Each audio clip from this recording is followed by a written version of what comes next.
So we're in a new era for Doctor Who. We've got a new logo, we've got a new Doctor, new companion, new title sequence. But today, in this episode, Doctor Who decided to redesign the Daleks. Was it a smart decision? Let's discuss it and find out.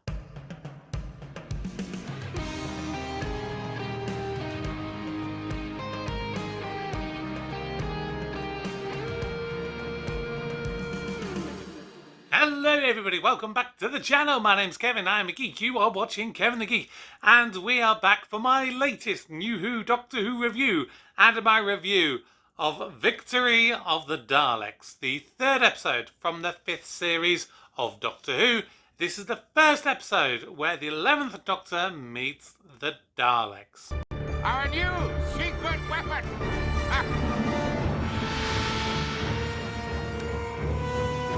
Now I will get to the actual Daleks in just a moment, but first I just want to say that make sure you stick around to the end of the episode because I give every Doctor Who episode a score out of 100 by scoring 10 categories out of 10. So that will enable me to rank my Doctor Who reviews a little bit more effectively.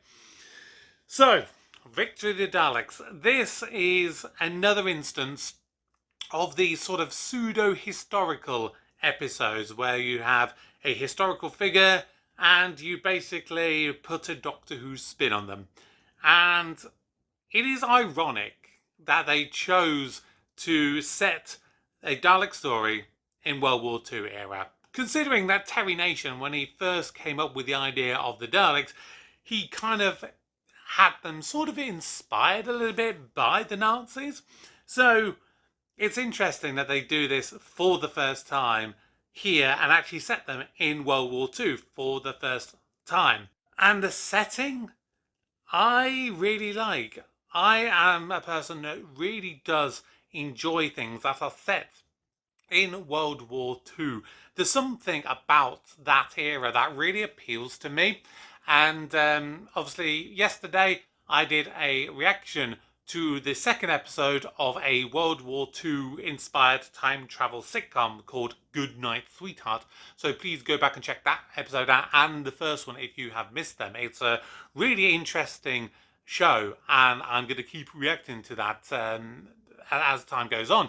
But for right here, right now, we're of course talking about Victory of the Daleks. And what I do like is they've really tried to invoke the spirit of the World War II era, even going as far down as the Cabinet War Rooms. And although they've taken a little bit of artistic licensing with them and made it a bit of a bigger kind of set, it still has apparently utilized a number of actual kind of artifacts that are in the actual Cabinet War Rooms, which until watching the Doctor Who Confidential kind of spin-off of this, I didn't realise were a thing that you could actually still go and visit the Cabinet War Rooms. It's open as a museum, and the next time I go to London, that is something I wouldn't mind going and taking a look at, because like I said, there's something inspiring, I think, about this era of history. Now, don't get me wrong, there are controversial elements to it, and obviously controversial elements to Winston Churchill himself. Something that I'm not really going to get into on the channel. I don't think it is, part of what I like to do. Obviously, they make a very conscious decision within the episode not to kind of highlight the controversial aspects of Winston Churchill and really try to focus on the, that legend of Winston Churchill, the indomitable spirit of him and kind of stuff. They do kind of briefly kind of hint at it, the idea that if there was something out there that could help him win the war effectively and really quickly, despite it being potentially dangerous, then he would be for it. That's the closest they get to in the episode itself. But by and large, they do try and steer away the controversial aspects, which I appreciate because at the end of the day, this is a science fiction show. It's an adventure show, and I don't really when I'm watching Doctor Who, I don't want to get suckered into controversy and you know back and forth about difficult topics, because that's not the era, it's not the avenue to discuss those kind of things. If you want to have a discussion about Churchill and Hitler and what they were like and what their policies like, and were they, as history leads us to believe of them, do it elsewhere. Don't do it in Doctor Who. That's my personal viewpoint, and I'm not going to discuss anything of that here. It's not the place to do it. But I will say that Ian McNeice, who played Winston Churchill in this episode, I thought he did a really good job. He really, you could tell, kind of listened to a lot of the speeches that Winston Churchill made, and the way that he delivered a lot of his lines in that kind of, it wasn't like a direct impersonation, but it was almost like an inspired by interpretation of Churchill. The way that the voice sort of ebbs and flows with it. It kind of goes high and it goes low and everything. And some of the really poignant moments, when it's like, I can't remember which speech it was, but it was like, "This is our finest hour." Well, it was something of that kind of nature. He delivered a lot of his lines with a similar kind of way. He has this force and then the kind of the dip as well. I really like that. I like actors that go down that route and really try to make it their own, yet also kind of pay homage to the person that they are indeed playing. I wanted to know what they wanted, what their plan was. I was their plan. So, Stephen Moffat, in it was some sort of interview or something I remember seeing. I've not been able to find what it was, but he basically at one point said, "You are not the Doctor until you have faced the Daleks for the first time," which is interesting because you have Christopher Eccleston in, it was basically his 5th story that he encountered the Daleks in Dalek. David Tennant, though, he didn't face him until the end of series 2. That was the first time that you actually had him facing the Daleks in Army of Ghosts and Doomsday. But obviously it wasn't until right at the end of the first episode. So technically it wasn't until Doomsday, his 13th episode, into, well, 14th actually, if you include the Christmas special. So it took him quite a while. Here, Stephen Moffat put him into it in his 3rd appearance. Was it a bit early? In a way, I kind of think it was. And is it the right thing to say that you're not the Doctor until you have faced the Daleks? Again, I would personally disagree. Because I felt he was the Doctor in his first episode. He nailed it so well. Check out my previous reactions, my reviews to the 11th Hour and, of course, The Beast Below, which was out last week. But he's really got the character really early on. So to say that you're not the Doctor until you face the Daleks, I think that's wrong, And it's kind of become this running joke by this point that you have to have the Daleks in every kind of series. And there was some rumours at one point that the only reason that the Doctor was able to keep the rights to the Daleks was because there was an agreement with the Terry Nation estate that they had to have an appearance in every series, which personally I don't agree with. And it has been since confirmed that there is no such thing for the Terry Nation estate, in allowing the use of the Daleks in Doctor Who. Which I think would have been stupid of them to kind of put that out there, because I think the Terry Nation estate is reliant on any income that generates from using the Daleks in Doctor Who. But not only do we have the Doctor facing the Daleks, we have them doing something different, which is what I like to see. For me, an episode that is really panned or rather a story that is really panned, is Daleks in Manhattan and Evolution of the Daleks. It is something that I think just gets vilified of the Daleks. You know, when you say, let's do something new. And it's because people like to have something that is familiar to them. So having the Daleks not be Daleks and find a human Dalek form, for me, I really like that as a concept. It gives you something different rather than just exterminate, exterminate, let's kill all life forms on Earth. You know, I like seeing something different. And so the idea that in this story, you have the Daleks playing the Doctor at his own game in order to restore the Daleks, to get his testimony, to bring in this purified form of the Daleks from this progenitor device. I like that. It shows them to be smart and cunning in a way that I think often gets overlooked because they're just like, exterminate, exterminate.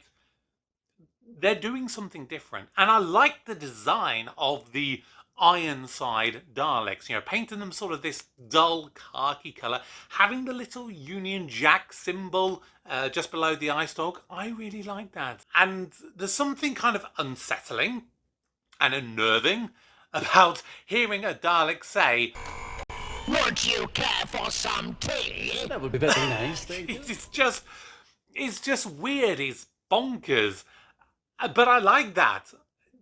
You know, because the Daleks are a British icon. Having tea, drinking tea is a British icon. So having them do that is just mind-boggling. But I really, really like it. Then we get into the reveal of their plan. And I like the way that Matt Smith does it. I think some people may argue he goes a bit too hard, a bit too angry. But when you look at how he plays the angry Doctor in future episodes, it makes sense. It is his way of doing it. It is the greatest foe. And he does change back to being, you know, more silly, you could maybe say. How about that cuppa now then? It is the Doctor exterminate. Wait. I wouldn't if I were you. TARDIS self-destruct, and you know what that means. My ship goes, you all go with it.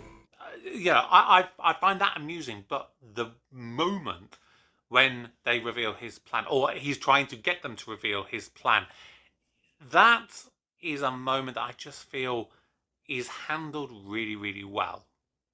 It's a moment that is born out of frustration. He knows how dangerous they are.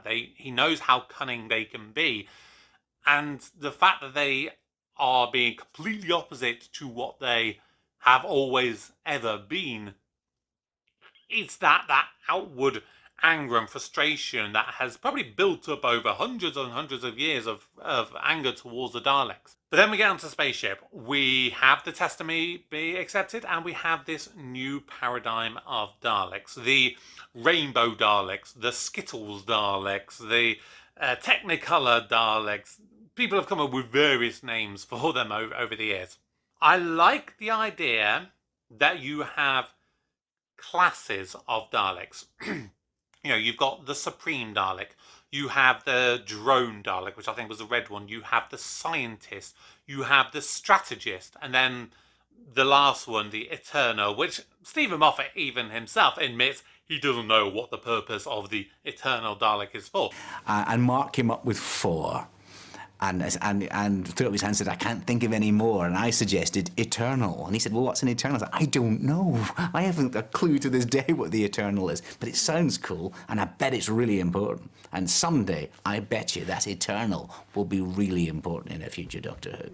But I like the fact that you have this classification of them, so that in theory, in a future story, you could have an episode which is purely just the red Daleks. They are the Drone Daleks.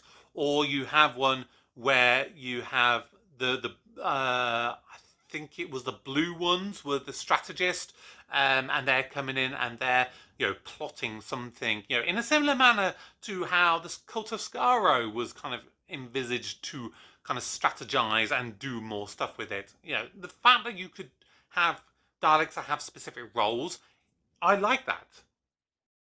But it's the design that polarizes so many people. And there are some aspects of the design that I like. There are some aspects of it that I'm not so keen on.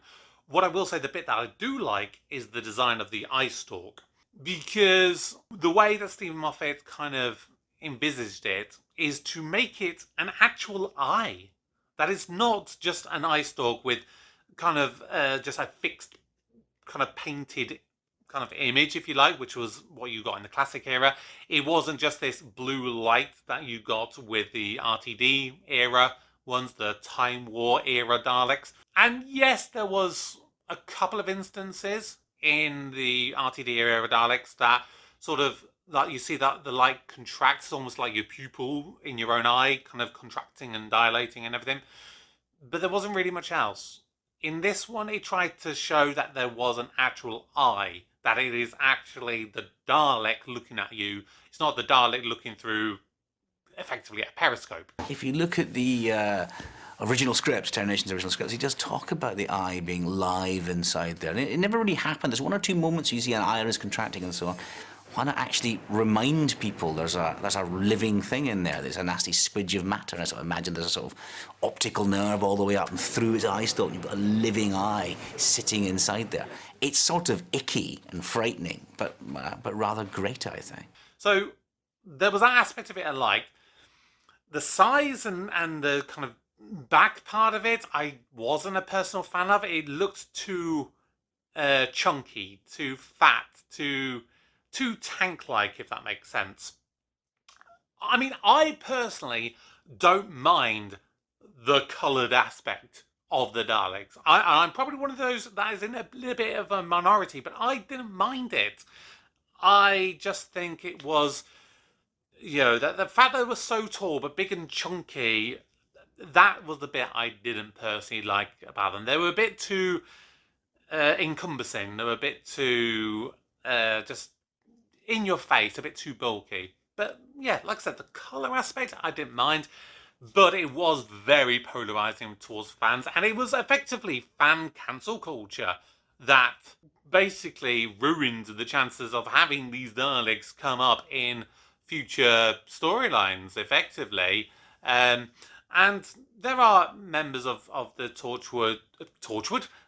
the Doctor Who creative team, and even Matt Smith himself, who have kind of gone, I don't think we did it right in this episode. They have openly made their mistakes, but there isn't anything to say that you couldn't slightly redesign them, maybe still keep that kind of look that you were going for, but just alter the design ever so slightly to make it less encompassing. That's my viewpoint with that. Someone else's stolen thoughts implanted in a positronic brain. Tell me about it, Bracewell. Tell me about your life. But generally, as an overall thing, I did like this episode. I didn't necessarily like the ending, though, with Bracewell. Because Bracewell, as a character, I'm not necessarily a fan of. He was all right to kind of have this, person who is in theoretically, creating the Ironsides. I mean, although some of the things that he supposedly invents and comes up with, this is one nitpick I have with this episode. And you know me, I like to nitpick, but hear me out here. So the fact when the Daleks, turn the lights on of London to get the humans to destroy themselves, there's a lot of contradiction. You have the people in the war room basically say you got German bombers, they're over the Thames, they're like 10 minutes away from London, effectively. Okay, fair enough. Yeah. But when you think in that 10 minutes, Churchill and Amy go to Bracewell to come up with an idea of how they're going to stop the Daleks. you then have the idea that they are going to send Spitfires up into space to attack the Dalek ship. You have to build the equipment in order to have these Spitfires get up into space. They're able to survive up there, that the pilots are able to breathe up in space. They've got to actually get the Spitfires up into that, which is on the far side of the moon, don't forget. And then they have this massive CGI dogfight in space, which is fun, because it is an adventure show, and they're having this stupid kind of iconic battle of Britain. You have the Spitfire, which is this iconic vision of the defence of the British Isles during the Battle of Britain in, 1941, 40, 42, something like that, against this other British institution, which is the Daleks. It's a great little sequence, very stupid and over the top, but I personally enjoyed that. But the fact that you are able to do all of that in 10 minutes, and the fact that you have Racewell say that I've developed something that means that we're capable of travelling at hypersonic flight. When you break it down, it is impossible, because the hypersonic speeds at its very maximum is around about 7,500 miles per hour. That's the speed. And even if you said, let's bump it up to 8,000 miles per hour, the distance from the Earth to the Moon is in the ballpark of about 385,000 miles away. And that's the near side. So the fact you've got to get to the far side of it, in reality, it's going to take you like 2.5 days at a push, realistically, to get from the Earth up to the Moon. And I know I'm overthinking this. I know I'm being a bit stupid here. But these are the little things that I nitpick. But it enabled us to have a fun little sequence. Danny boy to the doctor, Danny boy to the doctor. Let's take down these Nazi menace. It was fun. It's a fun little scene, but then you've got the whole Bracewell is a bomb. Let's destroy the Earth. You've got a choice, Doctor, and they do it through the. You are a human. You have human emotions. You are going to do that. And there's a bit of unrequited love. Did you ever love somebody that maybe you shouldn't have? That for me is just when it went a little bit too far, And I will talk about the saving the day with the power of love in a later review when I eventually get to Closing Time, the Cyberman story with James Corden in Series 6. I will get to that because I have my things to say on that subject matter. Here, I just thought it was very silly, very stupid. I didn't like that aspect of it. Again, I may be the one that's in the minority here, or you guys may all think the same. Drop your comments down below. Let me know what your thoughts were. But overall, I think it was a brave choice to do this story. It was a brave choice to redesign the Daleks. It ultimately didn't pan out in the way that I think they had been hoping to, but it is a reasonably strong episode. It is above average. I won't say that it is as bad as some people say. Some people say, this is the worst Doctor Who story, it's the worst decisions, it's blah, blah, blah. There are good decisions behind it. I just think the overall impact of the Daleks is what people focus on when it comes to this story.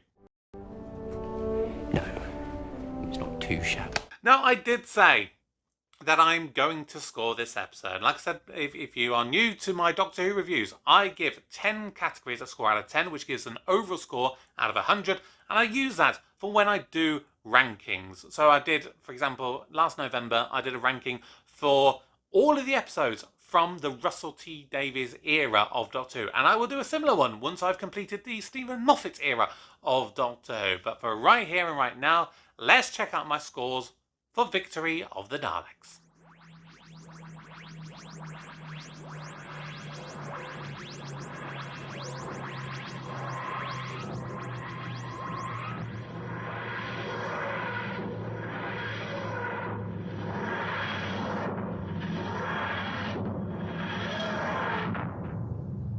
And so there you have it. The Victory of the Daleks has scored 70 points out of 100, which means it is a B- episode. Like I said, I think all the negativity of this episode typically will stem back to the redesign of the Daleks. And personally, they were better, in my opinion, than most people will give them credit for.